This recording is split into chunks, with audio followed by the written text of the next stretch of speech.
Oersted descobriu tudo isso e criou, inclusive, a regra da mão direita para facilitar a identificação da relação entre o campo e a corrente, ele publicou o trabalho. A publicação de seu trabalho despertou enorme curiosidade na comunidade científica. Ora, por quê? Porque ele estabeleceu uma relação entre eletricidade e magnetismo. Até então eram duas coisas distintas. Tá? E isso despertou muita curiosidade. E nesse sentido, dois físicos, um chamado Biot e outro chamado Sarvati, eles leram um trabalho de Oersted e acabaram quantizando, ou seja, medindo a intensidade do campo magnético. E para medir a intensidade do campo magnético, eles tiveram que estabelecer relações matemáticas entre causa e efeito, que é o campo magnético. Causa do campo, o efeito, o efeito que é esse campo. Por exemplo, vamos olhar nessa cena aqui. Nós temos de novo uma mesa aqui com um furo no meio e passando um fio retilíneo. E em volta do fio, com a corrente elétrica percorrendo ele, foi polvilhado limalha de ferro. A limalha de ferro funciona, cada partícula de ferro, como se fosse uma pequena bússola. Reparem como é que fica a limalha de ferro ali em torno do fio. Nessa fotografia aqui, ó. A limalha de ferro está distribuída ao redor do fio aqui aleatoriamente. Por exemplo, se eu salpicar a limalha de ferro aqui, ela ficou desorganizada, ficou de qualquer jeito. Olha aqui que a imagem mostra. Que elas ficaram organizadas. Organizadas de que forma? Circular. Por que circular? Por que elas se organizaram em trajetórias circulares? Exatamente por causa do campo magnético. O campo magnético orientou cada partícula de ferro como se fosse uma pequena bússola, mostrando para nós que o campo magnético está em torno do fio, percorrendo uma trajetória circular. Mas olha na fotografia, onde é nítido essa trajetória circular? O campo magnético é forte, mais perto do fio. Olha aqui, ó, como é que a trajetória circular é bem nítida aqui, tá vendo? Isto, para Biot e Sarvati, mostraram para ele que o campo magnético aqui era intenso. Mas olha aqui longe. É tão fácil de perceber a trajetória circular quanto lá próximo do fio? Não. Você pode ver que aqui aparentemente está quase mais espalhado. Somente olhando uma imagem como inteira é que você percebe que forma uma linha circular aqui, né? Por exemplo, aqui também, não é? Mas não é mais tão forte quanto próximo do fio, né? Isso mostra que o campo magnético aqui é mais forte ou mais fraco que próximo do fio? Então isso mostrou para o Biot e Sarvati que o campo magnético é mais intenso quando a distância é menor do fio e mais fraco quando está mais distante do fio.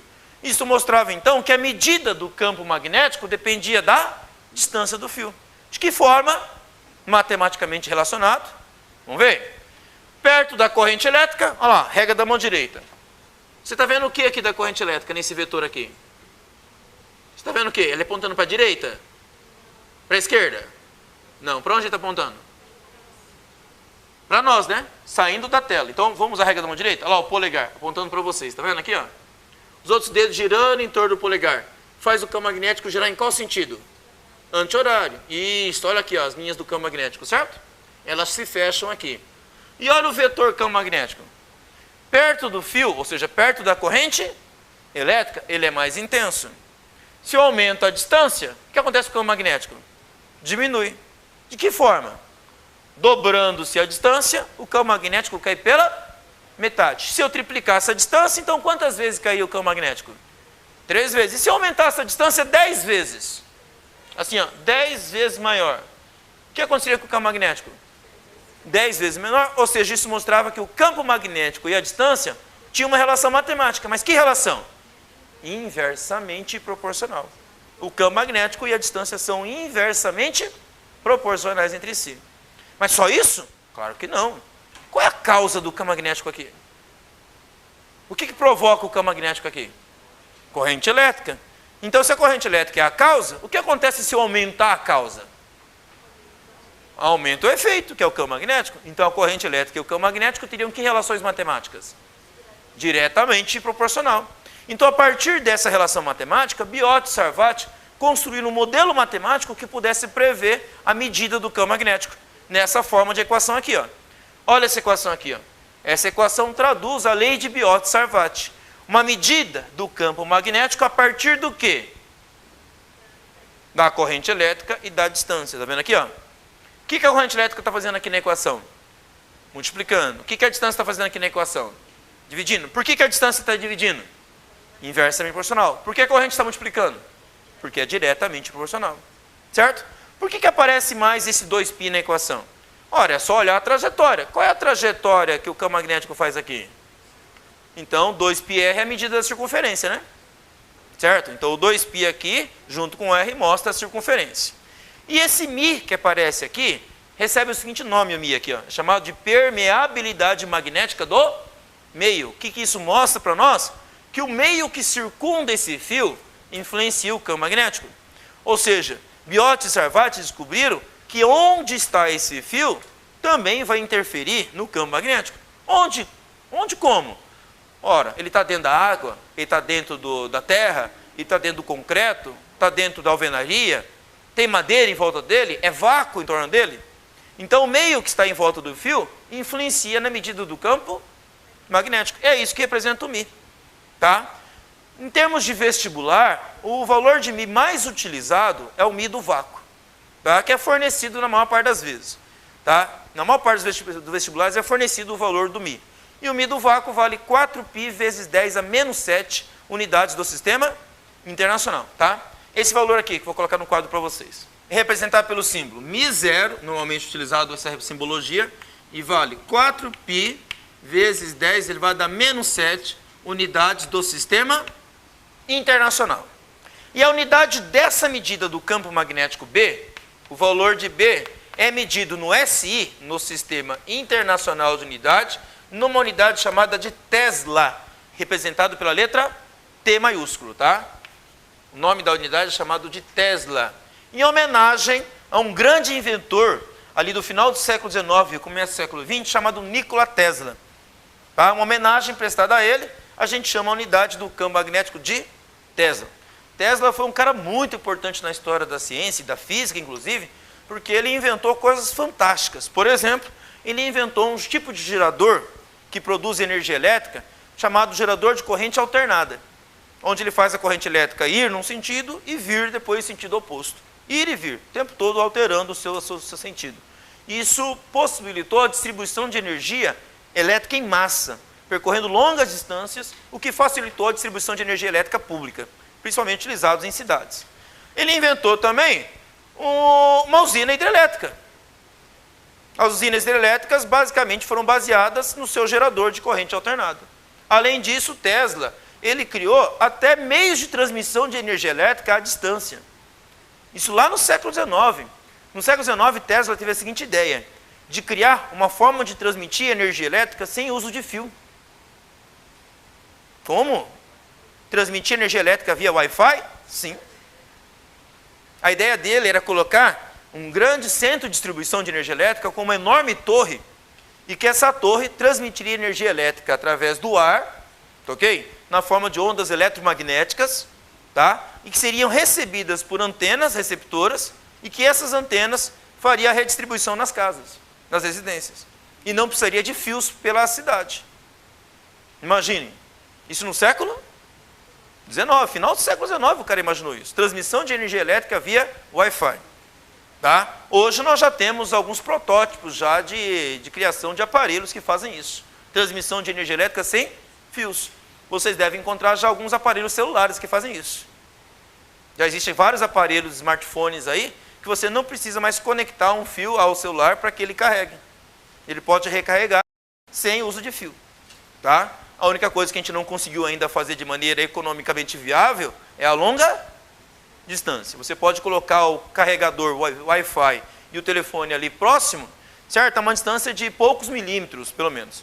Do tipo assim, você coloca uma mesa, certo? O carregador em cima da mesa e você coloca só o celular em cima do carregador, sem precisar conectar a um fio ali.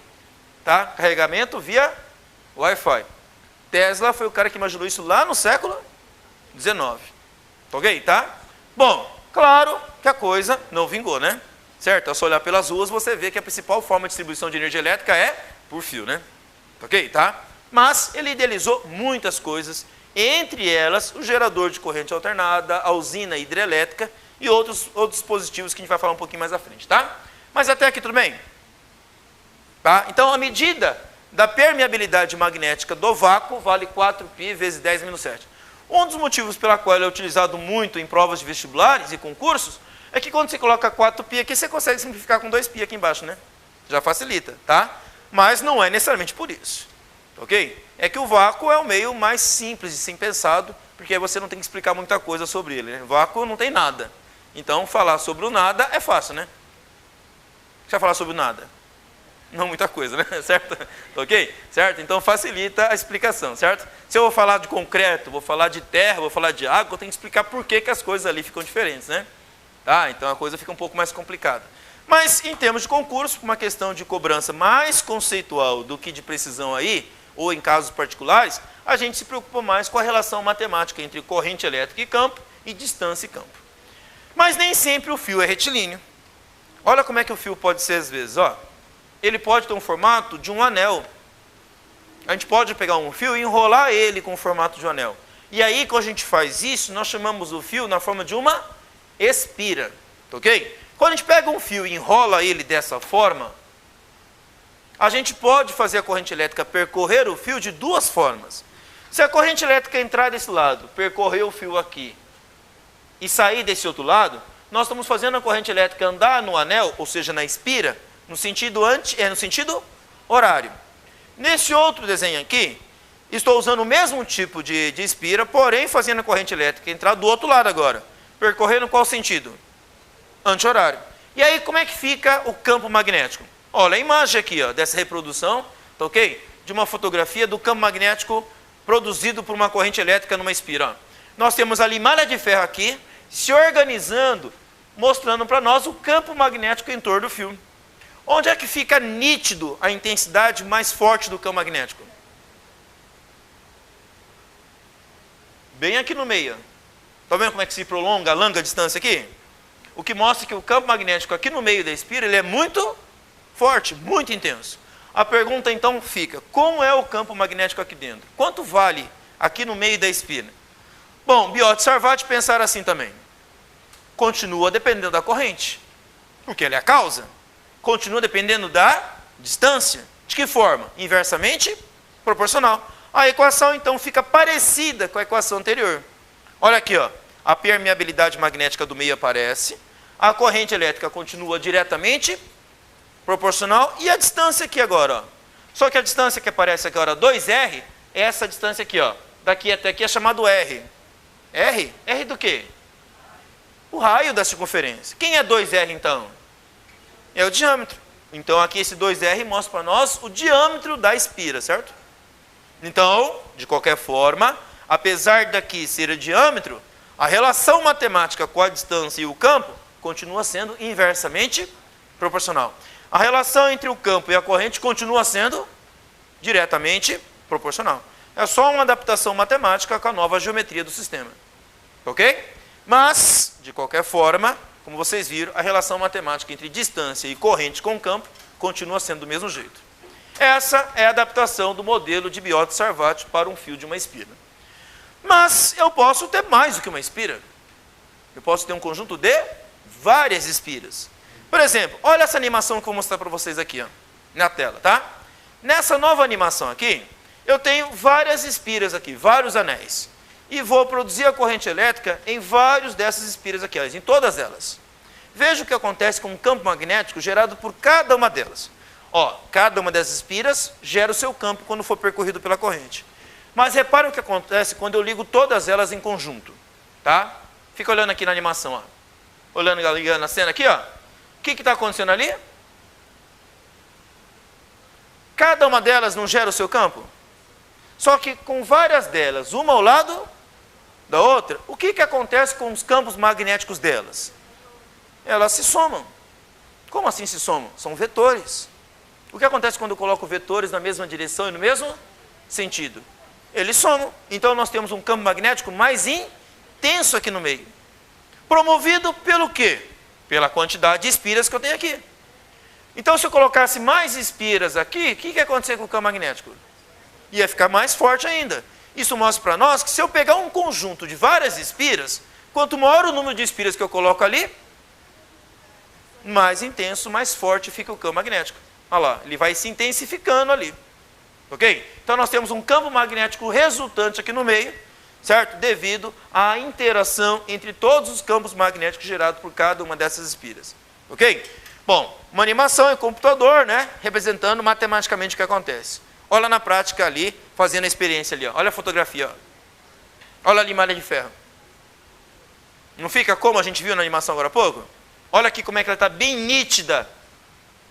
A descrição das linhas de campo magnético aqui no meio das espiras. Mostrando que aqui no meio o campo magnético é muito forte. Ok? E aqui fora, aqui, ó. As linhas são tão bem definidas. Então, o que mostra que aqui fora o campo magnético é mais fraco. Ok? Tá? Então, como é que eu vou medir agora o campo magnético que passa ali no meio da espiral? Bom, esse conjunto de espias é chamado de espiral ou também chamado de solenoide. Tá? Solenoide ou espiral é a mesma coisa. Tá? Nesse conjunto agora, que eu tenho várias espiras, o campo magnético que passa aqui no meio continua dependendo de quem? Da corrente elétrica, certo? De forma diretamente proporcional. Também continua dependendo da distância. De que forma? Inversamente proporcional. Vamos ver aqui, ó. Olha a equação de Biot-Sarvati como é que fica nesse caso. Depende do meio ainda, depende da corrente de maneira diretamente proporcional e da distância aqui. Quem é essa distância L? Ah, essa distância L é a distância da primeira espira até a última. É o comprimento da espiral. Isso significa que quanto menor for o comprimento da espiral e mais espiras eu colocar ali dentro, mais forte fica o campo magnético, porque uma espira fica mais próxima, maior número de espiras. Olha aqui o N aqui na equação. Isso significa que quanto maior o número de espiras, maior a intensidade do campo magnético. Então a equação de Biot-Sarvati, adaptada agora a essa nova situação geométrica, mostra para nós que o número de espiras influencia na intensidade do campo magnético, mostrando uma relação diretamente proporcional. Entendido aqui? Agora imagine que aqui no meio dessa espiral ou desse solenoide eu colocasse uma barra de ferro. Bom, vou lembrar o que é o ferro? O ferro é feito de átomos que são ímãs elementares. Cada átomo de ferro é um ímã elementar com o seu norte apontando numa direção e num sentido, bem definido. Só que na barra de ferro normal, esses ímãs elementares estão todos desorganizados, o que mostra que, naturalmente, o campo magnético total da barra de ferro é zero. Porém, pode se orientar? Basta eu criar um campo magnético por ali. Mas eu tenho aqui. Então, se eu colocar uma barra de ferro aqui no meio, o que vai acontecer com os ímãs elementares da barra de ferro? Vão se organizar. Então, a barra de ferro vai virar o quê? Você vai ficar seus ímãs elementares organizados. Vai acontecer o que com a barra de ferro se ela vai magnetizar? Vai virar um ímã. Certo? Mas um ímã, porque eu aproximei um outro ímã? A barra de ferro aqui vai ficar imantada porque eu aproximei um outro ímã? Não, vai ficar imantada porque eu produzi um campo magnético gerado por quem? Por uma corrente elétrica. Tá, mas se a corrente elétrica ficar permanente aqui, a barra de ferro vai ficar magnetizada ali. Sim, enquanto a corrente elétrica permanecer. Mas e se eu desligar a corrente elétrica? Acaba aquele campo, não acaba? E se acaba aquele campo, o que vai acontecer com os ímãs elementares do ferro? Desorganizam e a barra de ferro fica desmagnetizada. Ela deixa de ficar imantada. Isso quer dizer então que eu posso criar um ímã que pode ser ligado e desligado. Basta eu ligar a corrente ou desligar a corrente. Olha que coisa interessante, eu tenho um ímã que pode ser ligado e desligado. Nós temos o que nós chamamos de eletroímã. Olha aqui essa imagem aqui. Ó. Imagine que aqui eu tenho um prego feito de ferro. Eu pego um fio, enrolo em torno desse prego. Esse fio tem que ser encapado, tá, gente? Tá? Não pode ser um fio exposto, porque se eu enrolar um fio exposto e encostar no ferro, ele vira um único condutor, né? Tá? Então eu quero que a corrente elétrica passe apenas pelo fio. Então, para a corrente elétrica passar apenas pelo fio, o fio tem que ser encapado. Então, pega um fio encapado, enrola em torno do prego e liga uma bateria. A bateria fornece a tensão, não fornece? O que surge aqui no fio? Uma corrente elétrica. O que essa corrente elétrica vai criar nessa solenoide? Um campo magnético muito forte ali no meio, não é? Que vai fazer o que com a barra de ferro? Magnetizar. Ou seja, virou um ímã. Isso é chamado de eletroímã, porque ele é produzido pela corrente elétrica. O que acontece se eu desligar a corrente elétrica aqui? Acaba o campo magnético, acaba a magnetização do prego ali. deixa de ser ímã. Como eu disse, um ímã que pode ser ligado e desligado. Melhor. Como assim melhor? Eu posso criar um campo magnético mais forte. Fazer essa barra de ferro aqui ficar mais magnetizada até que uma magnetita natural. Como eu posso criar um campo magnético mais forte aqui? Como é que eu posso aumentar a intensidade do campo magnético aqui, deixando a barra de ferro mais magnetizada ainda? Aumentando a corrente. Olha essa maneira, tá vendo? Que coisa para controlar? Aumenta a corrente, aumenta o campo. Só isso. O que eu posso fazer também? Diminuir a distância entre as espiras e fazer o quê? Aumentar o número de voltas, espiras. Então, com isso, eu consigo criar campos magnéticos e ímãs que são controláveis. Nós podemos controlar isso. Criar campos magnéticos que podem ser ligados, desligados, que pode ter a intensidade que nós quisermos. Basta nós criarmos, ok? Eletroímãs com número de espiras maiores ou com correntes elétricas maiores ou menos espaçados ali entre as espiras. Entendido, pessoal? Isso gerou tecnologias fantásticas. Uma das tecnologias que isso possibilitou foi a invenção, por exemplo, de ímãs ligados em guindastes, que conseguem levantar até carros, por exemplo. Ônibus. Ímãs que levantam ônibus, para ter ideia. Nós podemos ter ímãs que funcionam ligados a alto-falantes. O alto-falante é uma consequência do eletroímã. Microfones. Nós temos aí o telefone, o telégrafo, aparelho de comunicação longa. E isso revolucionou toda a história humana, a partir de um eletroímã. Tá?